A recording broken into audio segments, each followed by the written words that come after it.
Hello and happy holidays, everyone. Today I wanted to share a fun little DIY. It's a little bit out of my comfort zone. This whole YouTube thing is out of my comfort zone.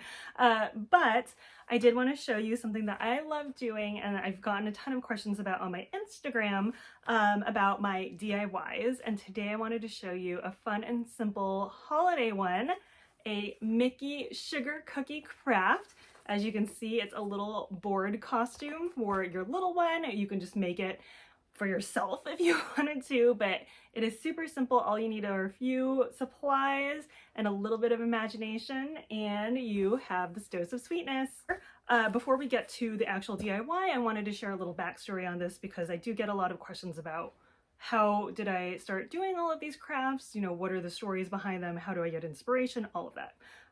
So here we go. So basically, if you are just joining along, if you just randomly discovered this crazy girl wearing Disney ears talking to a camera, welcome. But if you have been following me on Instagram, you know that I have a little family, I have a little son, and but the journey to having him was actually not so sweet. Sorry for the pun. Basically, we had a really rough family journey that was filled with a lot of loss and miscarriages, medical scares, just a lot of dark and unhappy things happening. So when we finally had our son, he was our rainbow baby. He was the baby that came after all of that darkness, after all of the loss and the sadness and the tears. He was our miracle child. And when he was born, I wanted to just infuse all of the love and all of the stuff that makes me happy with him, and that included Disney and Disney style. And for the first year, it was so much fun. There were Disney costumes. When your child is a baby, there's so many options out there. And then when they hit toddlerhood, after their first birthday, especially if they're a little boy, it becomes slim pickings for cute costumes. So I figured, why not try to make my own stuff? Because there are so many amazing moms and dads and families out there who make these amazing creations for their children, and I admire them so much because it was just so inspiring to see them create these works of love for their children, and I wanted to do the same thing. But there was one problem with all of that and wanting to create these beautiful pieces for my child. I don't know how to sew. And I realized that would be a big problem, and then I started just thinking about it, and I've always deemed myself a creative person. I love crafting. Art was always my favorite thing in school. And then I remembered there was this show on the Food Network, and I promise you this will all round back to this DIY. It was like semi-homemade with this really awesome chef, and she would take like boxed cake mixes or things that were already made and then put her own spin on it and create these gourmet amazing creations. And I thought, maybe I can do the same thing with my crafting. I may not know how to sew, I may not have the professional skills that these amazing people have, but I have a whole lot of imagination, a glue gun, some felt, and a whole lot of love that I want to pour into this project. And I just started.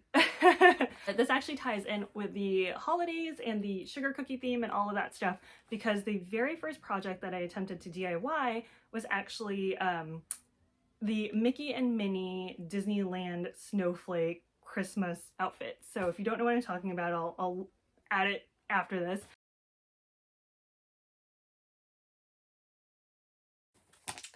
So after that project, it ended up working out. Nothing fell apart. It ended up looking okay and not like a hot mess. I thought maybe I should just start trying my hand at more crafts, more things that I want to do. And a lot of these creations, a lot of these random projects that come up are literally a spur of the moment thing. It'll be something where I am in bed at like 1 in the morning and I'm just thinking about something like, I need to make my son into a donut. Like, how would I do that? And then start brainstorming. Or I take a lot of inspiration from holidays or upcoming milestones or events and stuff. And, like the holidays, what do you think of Christmas cookies? So these crafts ended up just kind of being born out of wanting to do something special for my son, wanting to extend that love for Disney into these outfits for him and creating these magical pieces. And the creative process itself can get really frustrating. There's a lot of burnt fingers. A craft for me is not successful until I give myself some sort of major burn on my finger.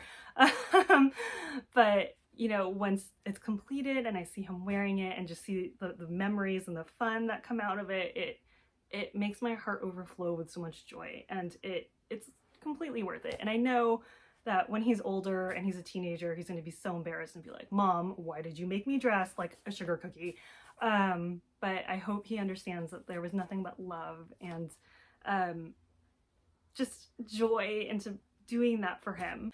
So I hope that kind of just gives you a backstory on the whole crafting process and how it all came to be. I hope to share a few more of these crafts with you depending on how this one goes. Okay, so enough of the backstory. It is time to craft. And I'm going to forewarn you all again that this is not a professional crafting video. There are no measurements. It's all just free-handed randomness. But I do hope that it serves as a little bit of inspiration for some of you out there. So here we go. So pretty much all you're going to need are a variety of felt. You can use any kind of felt, any colors, whatever you want to do. The sky's the limit. Your trusty glue gun, and don't mind the mess with mine. You can tell I get a lot of use out of it. Glue gun sticks, because you're going to need a lot of glue for this.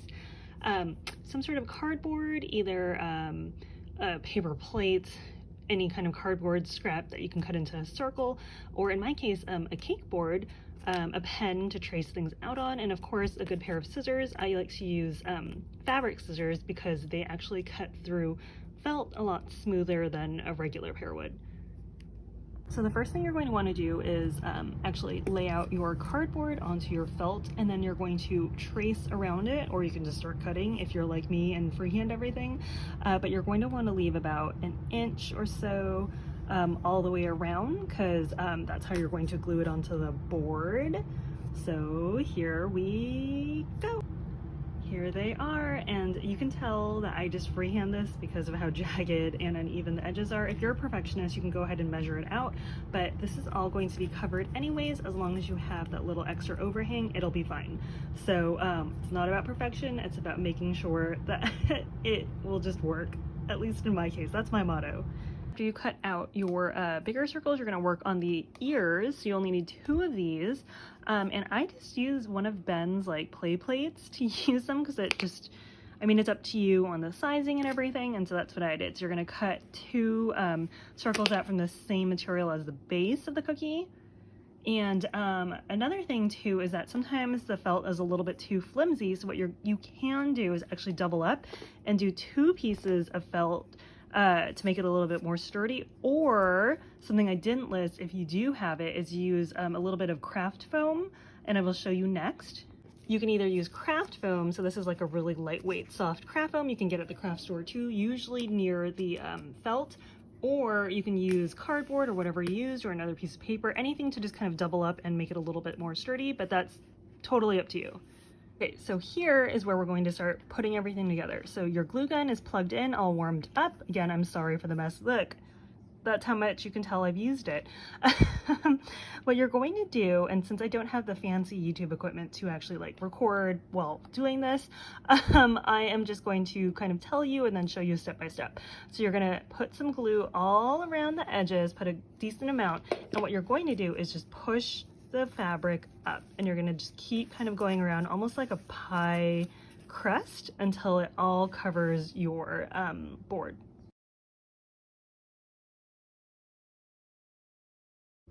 I want to give a shout out to this Disney Parks box for being my pseudo overhead tripod.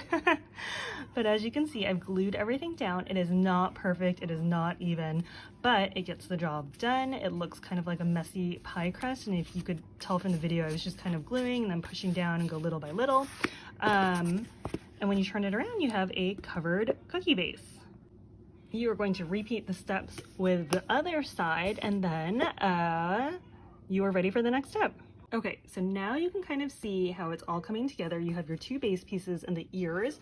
I reinforced mine with some craft foam, but again, you can just use another piece of felt or cardboard, whatever you want. And that will be the base piece here.